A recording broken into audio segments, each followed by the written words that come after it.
Here are the horoscopes for the week of the 25th of November to the 1st of December 2013. We begin the week with Mercury meeting with Saturn, and this is part of a three-part story. So first of all, we need to go back to the 8th of October. Mercury met with Saturn in Scorpio at that time, and this began a period of restructuring of our subconscious. So Mercury was exploring how we think and feel on the inside, and Saturn is really bringing us the lessons that we need and the structure and the reality that we need to process forwards from a firm base and a strong core. So if we go back to the 8th of October, this is the first meeting of these two planets. Then by the 30th of October, Mercury had turned retrograde and went back to meet Saturn again. So part 2 is a backwards motion.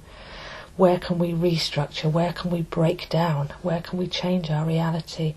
What is actually supporting us? Those kinds of questions were being asked around the time of Halloween.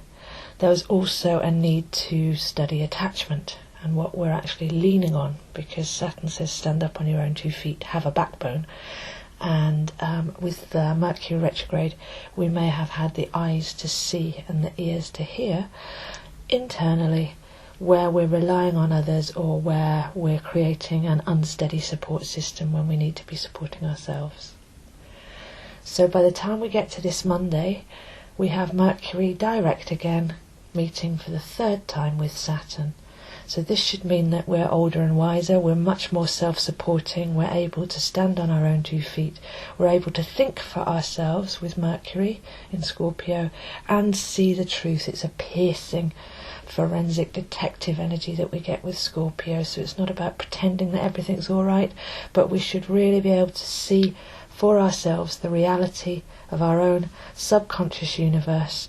Having made some restructuring, having taken the scaffolding off, we should be much older, wiser and stronger at this point. So take a little time on Monday just to follow that story from the 8th to the 30th of October and then to now, to allow yourself to give yourself some credit and some awareness of how that story has unfolded for you.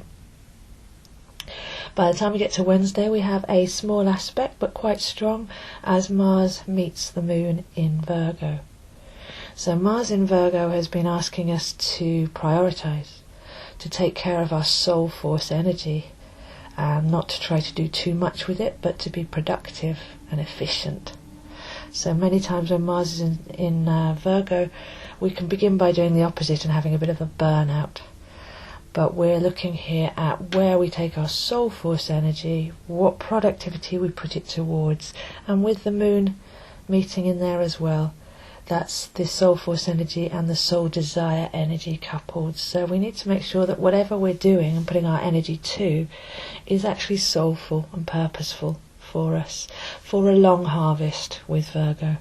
So Wednesday's an opportunity to just have a look at, are you running around like a crazy, or are you actually putting your energy to something that truly matters to you and will reap rewards in the long run? By Thursday we have a gentle aspect, which is Mercury trine Jupiter. So this is very beautiful. This is about expansive thinking. This is about clearing the space inside for new thoughts and new ways of being to come in. So there may be some clearing out with the Jupiter aspect, tends to clear away first, and especially because he's retrograde. So it might be an opportunity to clear away some of the thoughts, some of the traditions, some of the old teachings that don't serve us anymore, in order that we can just breathe into some space internally. So that's a beautiful aspect on Thursday. Fairly quiet for the rest of the week, but there's all this internal work still going on, so we're not off the hook yet. But by the time we get to the weekend, we're in the dark moon Scorpio. A dark moon comes along 2 days before the new moon, and the new moon in Sagittarius will come bouncing in on the 3rd.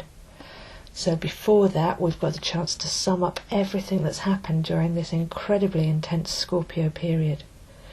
It really has been full on with Saturn and a Mercury retrograde in there, and a dark moon at the time of Halloween. So over the weekend, just try and take stock again. What's happened? What's the deeper meaning?